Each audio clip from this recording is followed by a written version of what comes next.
Okay, folks, thank you for coming. You haven't come to hear me. So, Dan will be running the first half, and I'll be running the debate at the end and the vote at the end. So, we'll shoot straight into that. Okay, thank you, Noel. So the idea of this meeting, we're committed to making a decision on whether we recommend a candidate for second preferences or not. Later on we will be making a formal decision as London Green Party about what we do on second preferences. And to help us reach that decision, we're going to have an hour of questions with Ken Livingstone. Our treasurer tells us we've still got a 30,000 deficit to clear on to meet our campaign budget, and I was hoping to actually be able to auction off the second preference vote and clear our deficit, but I checked and apparently it's illegal. So unfortunately we're going to have to do this democratically based on what we think politically and policy-wise and so on. Our policy coordinator Tom Chance, to help us reach a decision, has put together a very helpful mayoral scorecard. Jenny Jones gets 10 out of 10.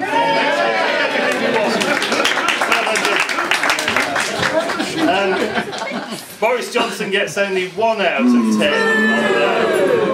And Ken Livingstone so far gets 5 out of 10. If you give him a bit of a grilling tonight, maybe we can get that up. So to start the ball rolling, I'm going to ask Ken to speak for 2 minutes as to tell us why. 2 minutes to tell us why the Green Party should endorse him as second preference candidate for Mayor of London after Jenny Jones. So quick 2 minutes from Ken. Then I'm going to go to Tom Chance, our policy coordinator, who put the mayoral scorecard together, and then I'm going to throw it open to questions. So Ken. Well, it's a good job you're not auctioning it afterwards. Boris Johnson's got about twice the campaign funds I have. Just have to have another hedge fund manager put in another 50 grand for you. Can I just say, I've had a long relationship with the Green Party. You may remember that in 2000, I called, when I was an independent candidate, for Londoners to use their second preference, not their second preference, but their party list vote for the Greens, and that helped get 3 Green members, and we raised some money to put adverts in the paper, because I said then, and it's absolutely true, I wanted the largest possible Green input into how City Hall developed and the agenda that it set. And then of course Jenny served as my deputy mayor in the final year of that first term. On many issues such as the congestion charge, I had the support, I think it was only the Green Party supporting me on the congestion charge. We pushed it through at City Hall. And then of course in my second term we negotiated a formal agreement, because the Labour Party didn't have enough votes to carry the Mayor's budget each year, and I think we had a very productive working relationship, and it helped set a green agenda that brought together the 40 largest cities on earth to cooperate, as virtually the mayors of all those large cities were really pissed off waiting for their governments to get around to doing anything about climate change, and those mayors who were the problems of pollution and massive overheating in summers, or all the sort of problems that climate change brings us. I want a formal relationship with the Greens, and whether, even if tonight you decide to endorse Boris Johnson, I will still call for my Labour Party voters to give their second preference to the Greens, because I want to see I would like to see the Green vote overtake the Lib Dem vote, quite frankly. That would be a very powerful thrust in our politics. Even if you voted for Boris Johnson, I would still appoint Jenny Jones to carry out our cycling policy, and she will have walking. And walking. Basically everything you want to terrorise and drive it through. Why? Because I do genuinely believe there is every possibility that human civilization will not be here at the end of this century. Having all that I've learned about climate change, I believe climate change can be much worse, much faster than politicians or business realise. And we are going to have a desperate race to actually survive in a habitable planet. So I want that next mayoral term from 2012 to 2016, not just to do the things we want to do in London, but get straight back into working with other cities around the world to set the climate change agenda that cowardly governments on every continent are frightened to raise with their own people. Thank you very much.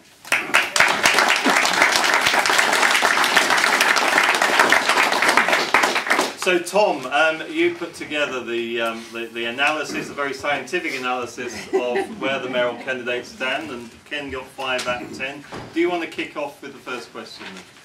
Yes, I'd just like to ask you about air pollution, which has been quite a big part of our campaign so far over the last 6 months.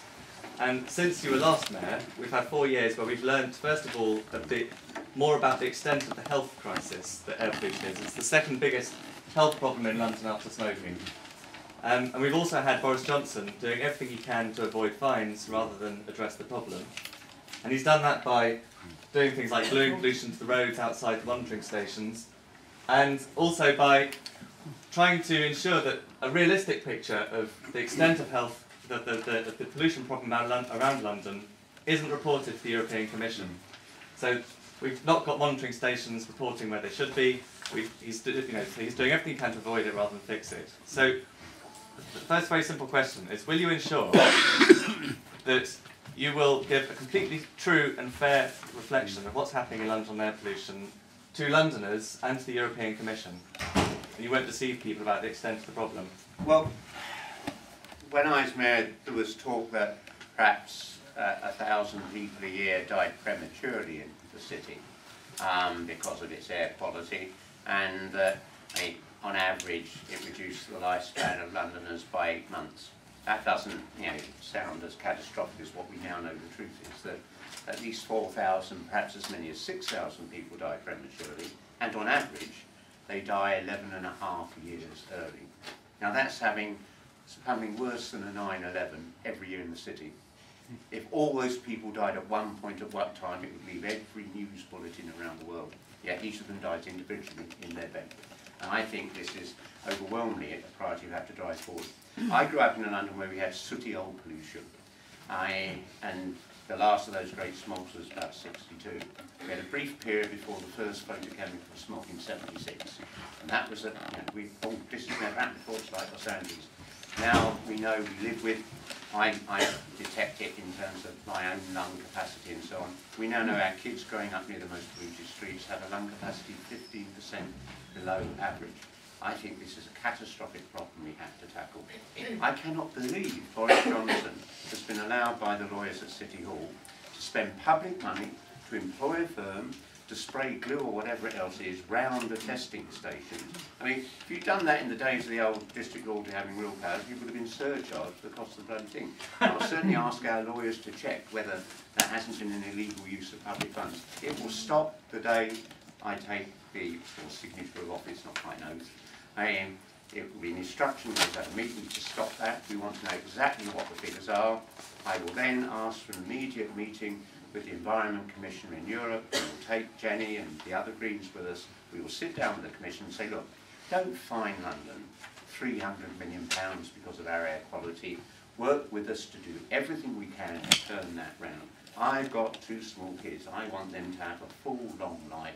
I do not want them getting the sort of lung problems that a whole generation of kids growing up in the city go. So we'll do whatever it is. I don't know exactly what that's going to be. I assume the European Commission have been threatening this fine on London because we've got the worst air quality, have an agenda they would like us to carry out. We'll sit down, we'll come back to government and say, look, this is what we want your backing for, and we'll drive this through as rapidly as possible. It might give me a few more months of life in which I can annoy big business and the Tory party and newspaper editors.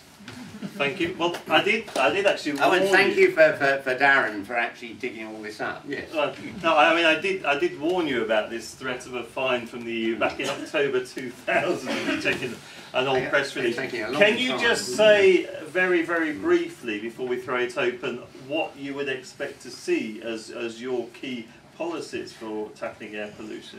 Well, I mean clearly the bus fleet on diesel is a particular problem, and my discussions with the people involved in bus manufacture now, we are at the point where we can have an electric double-decker bus. You all remember the electric single-deckers we introduced a few years ago, and they do a nice little short run.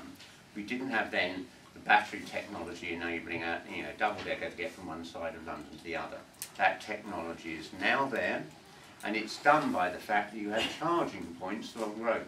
So as a bus would pull in at the bus stop, it's like having a huge electric toothbrush charger in the road that gives the charge that sustains the bus going. Now, it is no more strong than an electric toothbrush, so we won't be frying pedestrians. Now, think about this. I mean, we had 5,500 clapped-out buses when I became mayor. We left with 8,000, all that had been bought in my term. By now we should have had 9,000, that's why they're very crowded and they seem to be unreasonable gaps. We could be in a position of going to the firms with that technology saying, look, I'm prepared to do a contract that over 5 years will replace every bus in London with an electric bus. We'll put all of that infrastructure in to do it. And because the manufacturer that is the first to do this will sell it to virtually every other city in the world, we should be able to get a very good deal. I'd like to think we might be able to get the technology developed in this city, manufactured here, create more jobs. We'll then have to sit down with the black cab trade and talk about how rapidly we can assist them in actually getting rid of diesel themselves, and clearly in these very difficult times, the mayor's going to have to fund that if we're going to do it, otherwise there won't be any black cabs on our streets. And look at all the other areas we can tackle. I'm sure Darren's already got a list, very long indeed, but those things are all stuff that we will drive forward. Okay, thank you. I'm going to throw it open now, and to try and get through as much as possible, I'm going to take questions in groups of 3, and then Ken can come back. So.